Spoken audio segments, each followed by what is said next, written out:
வணக்கம். செல்வகுமாரின் அதிகாலை வானிலை ஆய்வறிக்கை. அதிகாரப்பூர்வ வானிலை அறிக்கைக்கு இந்திய வானிலை ஆராய்ச்சித்துறை அறிக்கையை பார்க்கவும். 2025 செப்டம்பர் 20 சனிக்கிழமை அதிகாலை நிலவர வானிலை பதிவு. நேற்றைக்கு வங்கக்கடலில், அதாவது வடகடலோரத்தை ஒட்டிய ஆந்திர கடலோரத்திற்கு மேலே வளிமண்டலத்தில் ஒரு காற்று சுழற்சியும், தெலுங்கானா, மகாராஷ்டிரா, கர்நாடகா இடைப்பட்ட பகுதியில் ஒரு காற்று சுழற்சி நீடித்துக் கொண்டிருந்தது. உங்களுக்கு நினைவிருக்கலாம். ஆக இந்த ஆந்திர பிரதேசத்தின் கடலோர பகுதிகளில் நீடித்துக் கொண்டிருந்த வளிமண்டல சுழற்சியும், தெலுங்கானா மற்றும் மகாராஷ்டிரா, கர்நாடகா இடைப்பட்ட வளிமண்டலத்தில் நீடித்துக் கொண்டிருந்த வளிமண்டல சுழற்சியும் ஒன்றிணைந்த சுழற்சியால் பிணைக்கப்பட்டு ரெண்டும் ஒன்றிணைந்து வடக்கு நோக்கி நகர்கிறது என்று அறிவித்திருந்தோம். இதனால வடகடலோர மாவட்டங்கள், வட உள் மாவட்டங்கள் மட்டும் மழை இருக்குன்னு சொல்லியிருந்தோம். இப்ப நேற்று என்ன ஆயிடுச்சுன்னா, நேற்றைக்கு மாலைக்கு பிறகு ஏற்கனவே ஹாங்காங் கடந்து, ஹாங்காங்கிலிருந்து வியட்நாம், கம்போடியா வழியாக வரக்கூடிய ஒரு காற்றழுத்த தாழ்வு பகுதி தான் வரக்கூடிய 23, 24ஆம் தேதி வங்கக்கடல் வந்து இறங்கி இன்றைக்கே வந்துருச்சு. ஏற்கனவே ஒன்று வந்ததோடு சேர்ந்து இணைஞ்சு அடுத்தடுத்து 2 வந்துட்டு இருக்கு. ஆகவே எல்லாம் இணைந்து 23ஆம் தேதிக்கு மேலே வங்கக்கடலிலே ஒரு புயல் உருவாக போகுது. ஆந்திர பிரதேசத்தை ஒட்டி, ஆந்திர பிரதேசம், விசாகப்பட்டினம், காக்கிநாடா இடைப்பட்ட பகுதியில் கரை கடப்பதற்காக வந்து கொண்டிருக்கு ஒன்று.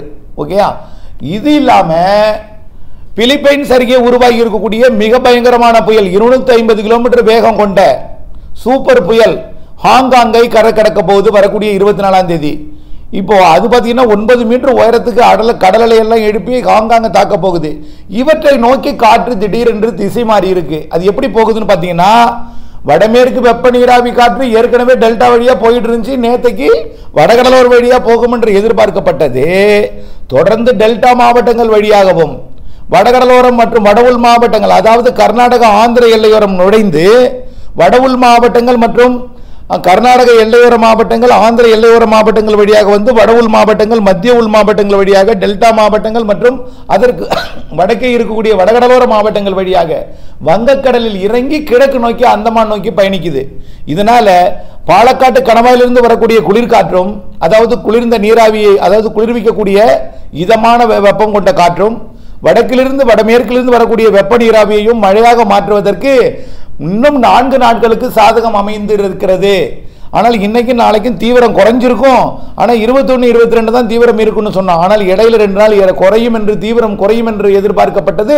தீவிரம் குறையாமல் தொடரப்போகிறது மாலை இரவு மழை என்று தான் சொல்ல வருகிறேன். அதன் அடிப்படையில் நேற்றைக்கே டெல்டாவில் மழை, அது திடீரென்று 10 மணிக்கு அவசர அறிக்கையாக அறிவித்திருந்தேன். அந்த அறிக்கையின்படியே நேற்றைக்கு திருவாரூர், மயிலாடுதுறை, கடலூர் மற்றும் வேதாரண்யம் வரைக்கும் நல்ல மழை பொழிவை கொடுத்தது. இப்போதைக்கு பார்த்தீங்கன்னா நாம எதிர்பார்த்திருந்த பார்த்தீங்களா, வடகடலோரம், அதாவது பழவேற்காடு முதல் வேதாரண்யம் வரைக்கும் இருக்கும்னு, அது தொடர் தூறலை கொடுத்து கொண்டிருக்கு. பொழுது விடிய போகிற இந்த அதிகாலை நேரத்தில் சென்னை, திருவள்ளூர் மற்றும் செங்கல்பட்டு, விழுப்புரம், புதுச்சேரி, கடலூர் எல்லாமே தொடர் தூறலை கொடுத்து கொண்டிருக்கிறது.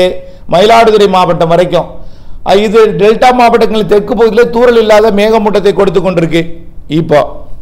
இப்போ இந்த நிலையில நேற்றைக்கு பெய்த மழை பொழிவை கொஞ்சம் அறிவித்து ஆகணும். ஏன்னா எங்கெங்கெல்லாம் மழை பெய்திருந்தது, நம்முடைய வானிலை அறிக்கை எப்படி இருந்தது, சரியாக இருக்கிறதா எப்படி என்பதை பார்க்க வேண்டும் என்பதற்காக நேற்றைக்கு அதிகபட்ச மழை பொழிவாக திருப்பூர் மாவட்ட வடக்கு பகுதி, ஈரோடு மாவட்டம் எல்லையோர பகுதியில் இருக்கக்கூடிய குன்னத்தூர் 9 சென்டிமீட்டர் மழை பொழிந்திருக்கிறது. 9 சென்டிமீட்டர் மழை குன்னத்தூர், அதாவது 8.5 சென்டிமீட்டர், 85 மில்லிமீட்டர் கிட்ட பெய்திருக்கு குன்னத்தூர்ல.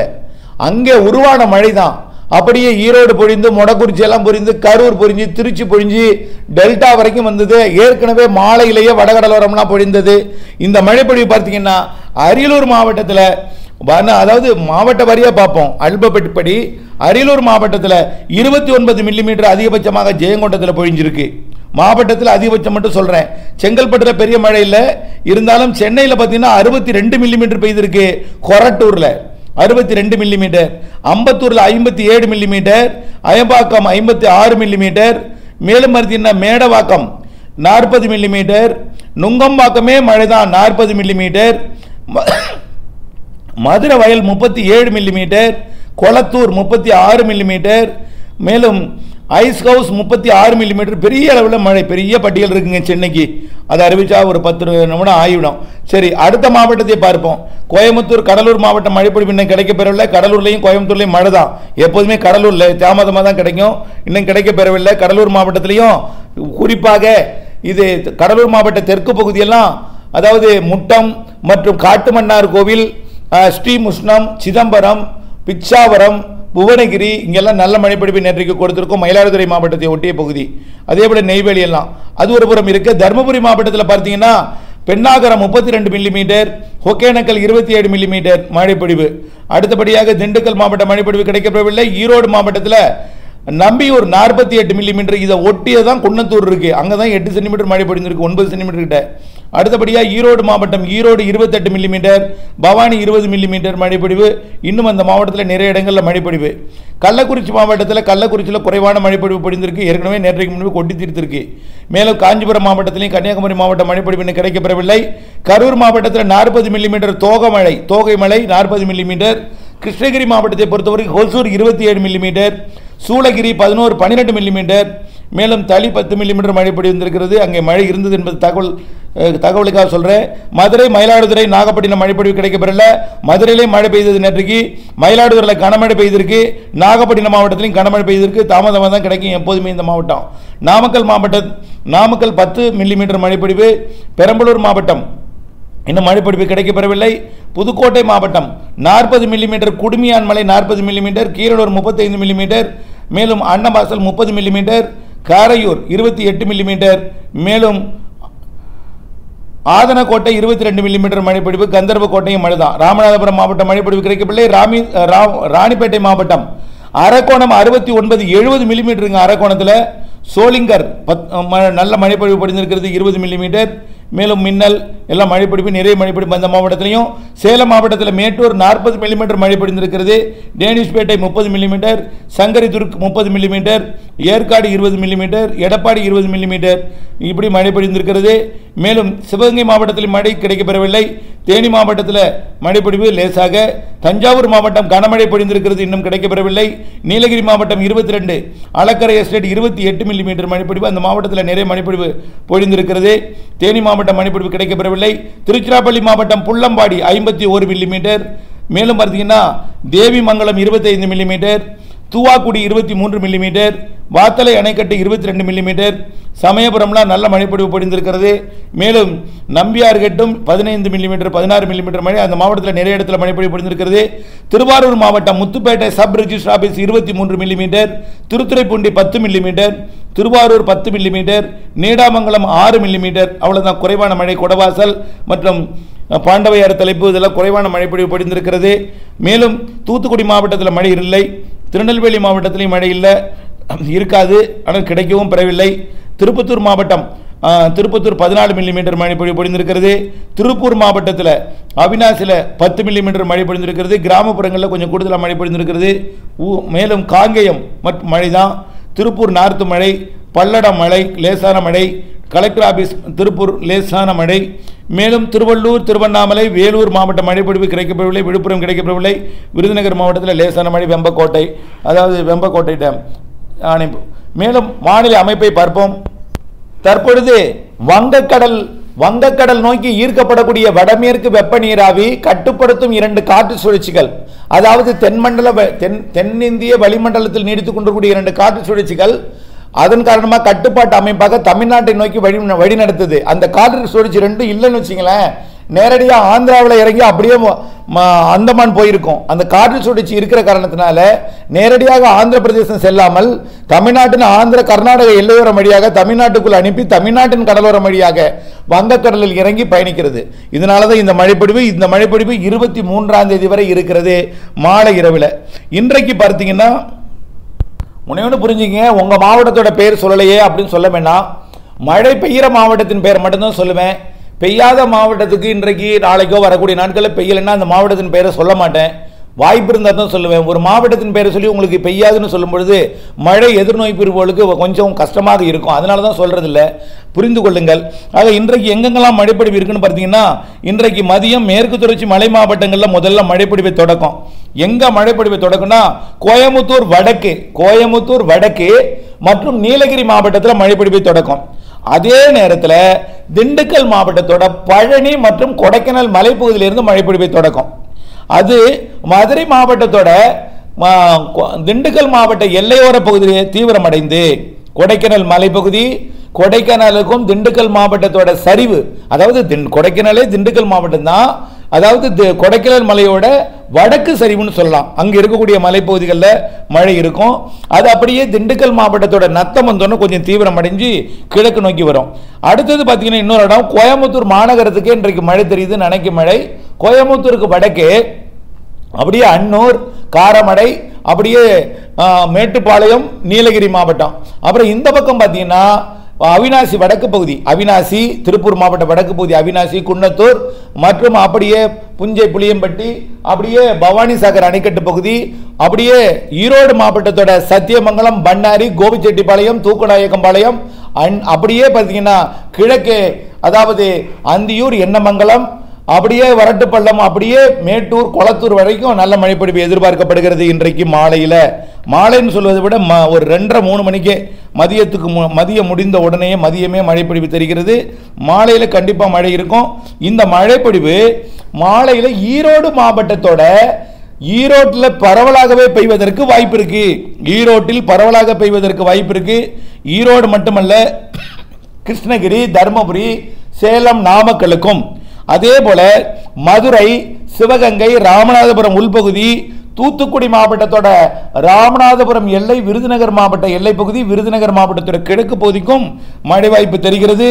அது அப்படியே புதுக்கோட்டை, சிவகங்கை, ராமநாதபுரம் மற்றும் டெல்டா மாவட்டங்கள் தஞ்சாவூர், திருவாரூர், நாகப்பட்டினம், காரைக்கால், மயிலாடுதுறை, திருச்சி, அரியலூர், பெரம்பலூர் மற்றும் ஏற்கனவே கரூரும் உண்டு. கரூர், ஈரோடு, நாமக்கல், சேலம், கிருஷ்ணகிரி, தர்மபுரி, திருச்சி வடக்கு, மத்திய பகுதி, தெற்கு பகுதி மற்றும் டெல்டா மாவட்டங்கள் தஞ்சாவூர், திருவாரூர், நாகப்பட்டினம், காரைக்கால், மயிலாடுதுறை மற்றும் கடலூர், கள்ளக்குறிச்சி, விழுப்புரம், புதுச்சேரி, திருப்பத்தூர், வேலூர், ராணிப்பேட்டை, திருவண்ணாமலை, கள்ளக்குறிச்சி, விழுப்புரம் மற்றும் சென்னை, திருவள்ளூர், காஞ்சிபுரம், செங்கல்பட்டு, புதுச்சேரி இதுவரைக்கும் நல்ல மழைப்பொழிவை கொடுக்கும். இன்றைக்கு மாலையில் இப்போ சில மாவட்டங்கள் பேர் அறிவிக்கல, தென்கோடி மாவட்டங்கள், அது அங்கே மிரட்டல் வானிலை இருக்கும், தூறல் இருக்கலாம், மேகமூட்டம் இருக்கலாம் இன்றைக்கு.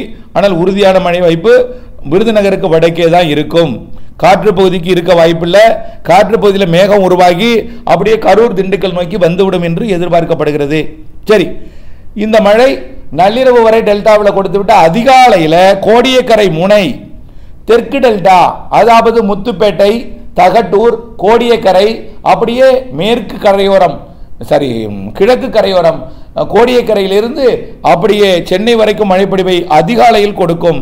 நள்ளிரவிலே டெல்டாவில் கடலோரம் வரைக்கும் கொடுத்துவிட்டு வடகடலோரம் கொடுத்துவிட்டு பொழுது விடிய போகிற நேரத்தில் கோடியக்கரை முனை மற்றும் முத்துப்பேட்டை பகுதி மற்றும் அப்படியே சென்னை, திருவள்ளூர் வரைக்கும் மழைப்பொழிவை கொடுக்கும். முடிஞ்சு போச்சா? 20ஆம் தேதி. 21ஆம் தேதி எப்படி இருக்குன்னு பார்த்துட்டு அடுத்த அறிக்கையில் இந்த தென்மேற்கு பருவமழை அறிக்கையை முழுமையாக சமர்ப்பிக்கிறேன். 21ஆம் தேதி நாளையும் மேற்கு தொடர்ச்சி மலை மாவட்டங்களில் மழை உண்டு. காற்று பகுதிக்கு நாளை தூறல் நனைக்கும் மழை தெரிகிறது. காற்று பகுதி எதுனா கயத்தார் காற்று பகுதி கிடையாது. கயத்தார் காற்று பகுதிக்கும் நனைக்கும் மழை தெரிகிறது, ஆனால் உறுதி இல்லை. ஆனால் கயத்தாருக்கு இருக்காது. விருதுநகருக்கு வடக்கே காற்று பகுதி, விருதுநகருக்கு வடக்கே உள்ள காற்று பகுதி எதுனா அது பாலக்காட்டு கணவாய் காற்று பகுதி. தாராபுரத்திற்கும் நெகமத்திற்கும் இடைப்பட்ட பகுதி தான் உச்சபட்ச காற்று பகுதி. அதில் எது அடங்குன்னா உப்பார் அணைக்கட்டு பகுதி, குண்டடம், பெரியப்பட்டி, பெதப்பம்பட்டி மற்றும் குடிமங்கலம், கொங்கல் நகரம், தொட்டம்பட்டி மற்றும் காமநாயக்கம்பாளையம், செஞ்சேரிமலை, அதே போல நெகமம், கருமாபுரம், காட்டம்பட்டி, தாசநாயக்கம்பாளையம், நெகமத்தோட கிழக்கு பகுதி. இந்த பகுதிக்கு நாளை தூறல் நனைக்கும் மழை தெரிகிறது. நாளை 21ஆம் தேதி மதியத்தில் அந்த மழை கூடுதல் பரப்பில் ஒட்டுமொத்த தமிழ்நாட்டிற்கு டெல்டா, வடகடலோரம், வடபுல் மாவட்ட பகுதி, விருதுநகருக்கு வடக்கே உள்ள மாவட்டங்களுக்கு கிடைக்கும். நாளை ஆங்காங்கே ஒதுக்கி 22ஆம் தேதியும் அதே போல மழை இருக்கும். ஏற்கனவே சொன்னதுதான். 22ஆம் தேதியும் காற்று பகுதிக்கு மழை இருக்கு. நீலகிரி, கோயம்புத்தூர், ஈரோடுக்கு கனமழை இருக்கு. 22ஆம் தேதி அது காற்று பகுதிக்கும் மழை இருக்கும். ஆனால் பெருசா மழை எதிர்பார்த்துறாதீங்க. தூறல் நனைக்கும் மழை. இது எதுக்காக நான் சொல்றேன்னா, வெங்காய அறுவடை பண்ணிக்கிட்டு இருப்பீங்க, வெங்காய அறுவடைக்கு நனைக்கும் மழை வந்தாலே பிரச்சனை. எந்த அறுவடை இருந்தாலும், மக்காச்சோளம் உள்ளிட்ட எந்த அறுவடை இருந்தாலும் பிரச்சனை. அதனால முன்னெச்சரிக்கைக்காகத்தான் இந்த அறிவிப்பு. காற்று பகுதிக்கு தூறல் நனைக்கும் மழை 21, 22ஆம் தேதி தெரியுது. கோயம்புத்தூர் வடக்கு, அவினாசி உள்ளிட்ட பகுதிகள், திருப்பூர் வடக்கு, ஈரோடு ஒட்டுமொத்த பகுதி, நீலகிரி, கோயம்புத்தூர் வடக்கிலிருந்து அப்படியே கரூர் வரைக்கும், தாராபுரத்துக்கு கிழக்கு கண்டிப்பாக நல்ல மழை இருக்கும். 22ஆம் தேதி திங்கட்கிழமை எதிர்பார்க்கலாம். அப்படி ஒட்டுமொத்த தமிழ்நாடு, விருதுநகருக்கு வடக்கு உள்ள எல்லா மாவட்டங்களுக்கும் இருக்கும். தூத்துக்குடியோட எல்லையுறையும் இருக்கலாம். இப்படி 22ஆம் தேதி மழை அப்படியே கடலோரம் வரைக்கும், டெல்டா வரைக்கும் கொடுக்கும். சென்னை, திருவள்ளூர், காஞ்சிபுரம் தினம் உண்டு, தினம் உண்டு. 23ஆம் தேதி இதே மழை தாங்க, எளிதாக புரிஞ்சுக்கலாங்க. 20, 21, 22, 23 இந்த 4 நாளும் மழை உண்டு. காற்று பகுதிக்கு தூறல் நனைக்கும் மழை 22, 23 உண்டு. 21, 22, 23, 21, 22, 23. இதில் விருதுநகருக்கு தெற்கே மழை வாய்ப்பு இல்லை. விருதுநகருக்கு தெற்கே மழை வாய்ப்புன்னா இந்த வரக்கூடிய நிகழ்வு அது தொடர்பாக அடுத்த அறிக்கையில் சமர்ப்பிக்கிறேன். இணைந்திருந்து பார்த்து பயன்பெற அன்போடு கேட்டுக்கொள்கிறேன். நன்றி.